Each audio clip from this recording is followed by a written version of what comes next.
দেখেন ভোটের রেজাল্টের জন্য সবাই অপেক্ষা করছেন। ভোটের রেজাল্টের জন্য অপেক্ষা করছে সবাই। দেখতে পাচ্ছেন।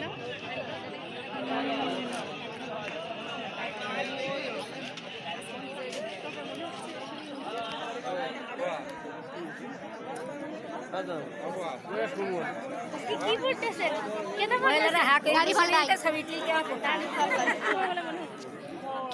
কিভাবে জয়যুক্ত হতে পারে কোন দলে?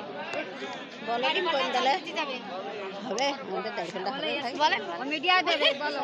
বলেন বলেন বলেন। ও দাড়ি ফালটা জিতে যাবে। ঠিক আছে। দেখতে পাচ্ছেন আপনারা অনেক লোকজন দাঁড়িয়ে আছে। আপনি আপনি কোন দলে ভোট দিয়েছেন? জামাতে দিয়াইস ঠিক আছে। মার্কা কি দাড়ি পাল্লা বুঝতে দিছাও কই ভোটের সেই কই কই দেখি এই ঠিক আছে আমি সোয়ালে ভোট দিয়াই দেখতে পাচ্ছেন সবাই দাঁড়িপাল্লা করছে, আপনারাও দাঁড়িপাল্লা ভোট দেবেন।